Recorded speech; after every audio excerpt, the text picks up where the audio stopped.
that Keeping you up to date.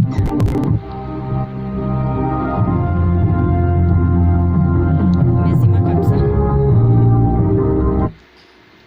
A very good evening to you, blessed listeners. This is Cambridge Radio, the station that cares for you. Stay tuned for news, update, entertainment, and educative programs. And we are going in for our full bulletin at 4 with me, Lineta Fandi. And the breaking news coming in is just that Kenya has confirmed 7 more new cases of COVID-19, bringing the number of those who have been affected or infected with the COVID-19 to 303, and those who have recovered remains at 73, and death remain at 14. And among or apart from the Kilifi, Mombasa, Kwale, and Nairobi being the counties that have banned the movement in and out of the country or the counties, Mandera is the 5th county that has banned the movement in and out of the county because it has 7 new cases of coronavirus.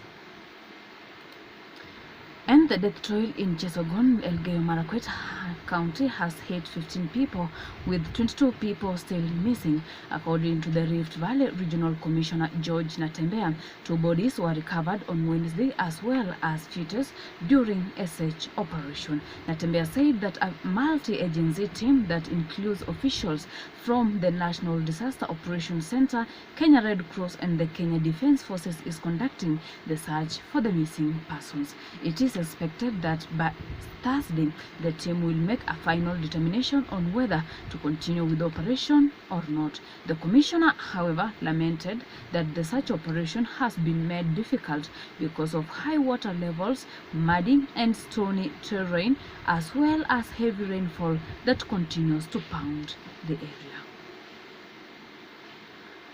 Communication Authority Acting Director General Mercy Wanjau has been appointed as chairperson of the COVID-19 ICT Advisory Committee.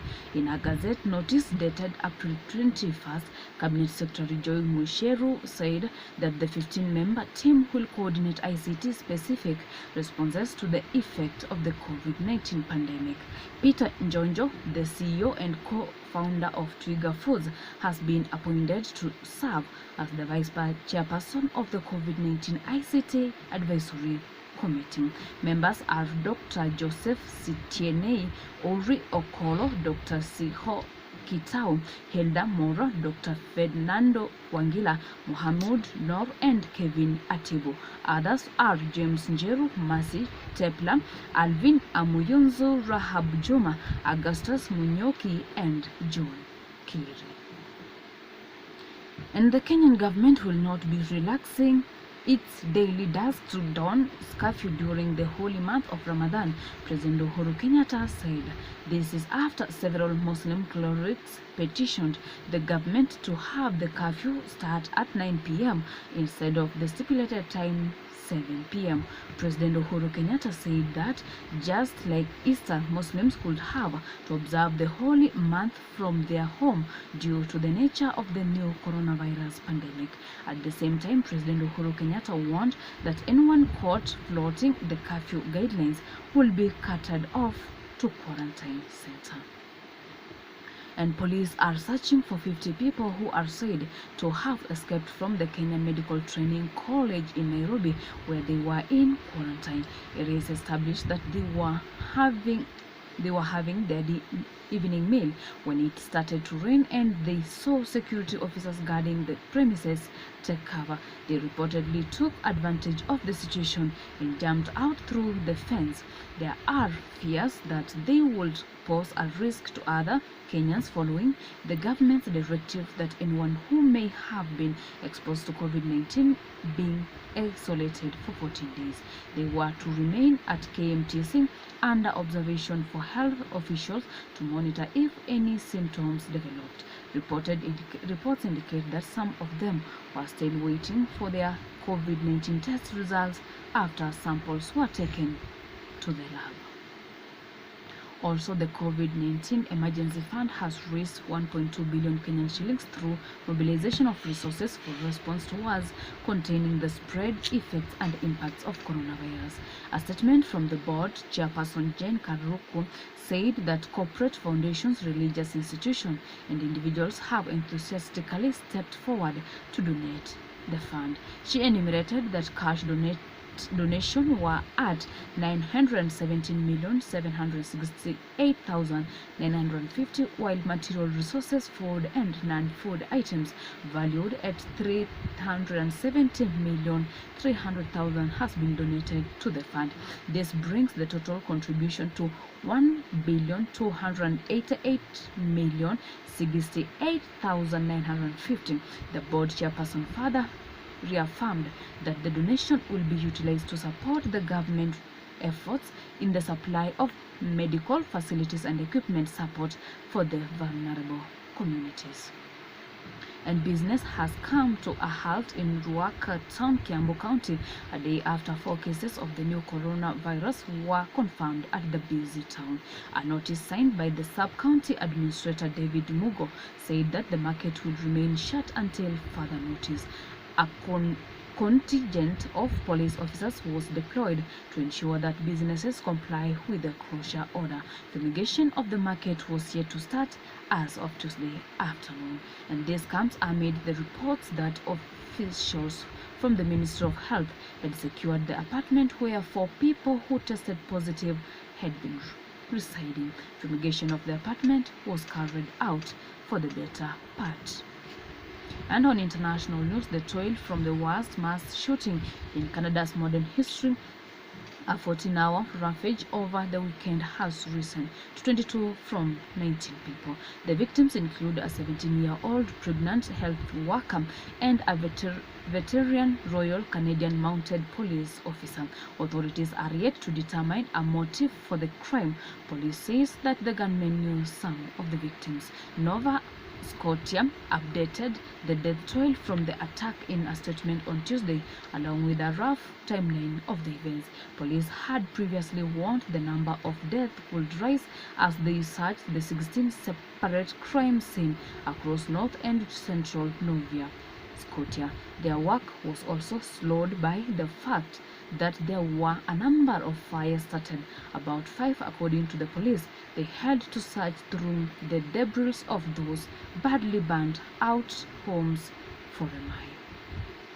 Also, a second wave of coronavirus case in the US could be even worse than the first, the country's top health officials has warned. Center for the Disease Control and Prevention Director Robert Redfield said that the danger was higher as a fresh outbreak could likely coincide with the flu season. The US has seen more than 800,000 cases, the highest in the world. More than 45,000 people have so far died with the coronavirus across the United States, according to a tally kept by Johns Hopkins University. California had its highest one-day rise in the new cases on Monday, while New Jersey, the worst hit U.S. state, apart from the New York, saw its highest increase in death in one day. Continue listening to Cambridge Radio, the station that cares for you, and in a short while we'll be coming to you with sport news. Cambridge Radio, sauti yasiyokuwa na kauli.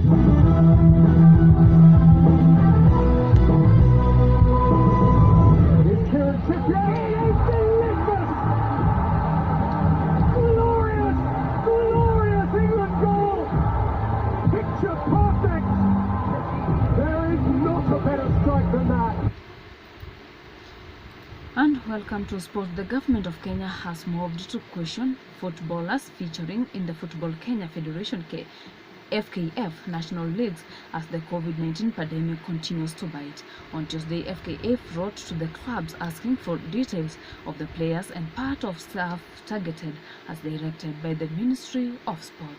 Each club will give names of a maximum of 30 members, 25 players and 5 officials.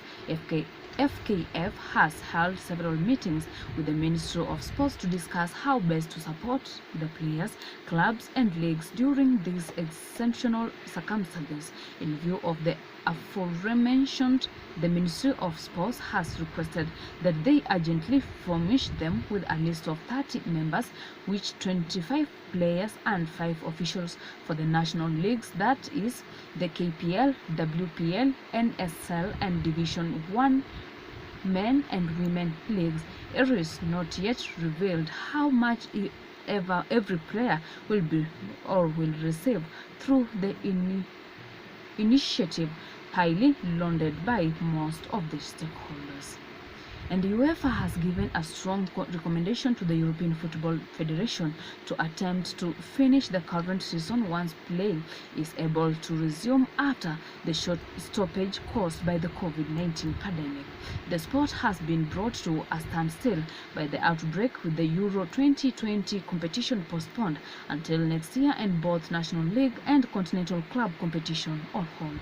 UEFA, European Soccer's governing body, has made it clear that it wants its members association to complete their domestic season rather than abandon them.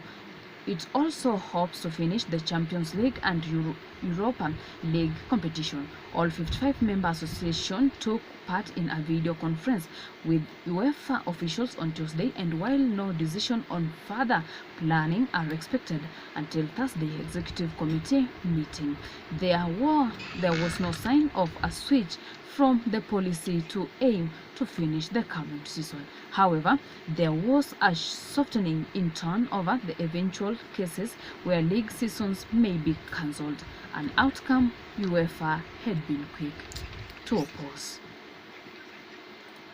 And that's all we had for you at 4 p.m. This is Cambridge Radio, the station that cares for you. Stay tuned for news update at every top of the hour. I've been your presenter, Minute Afandi.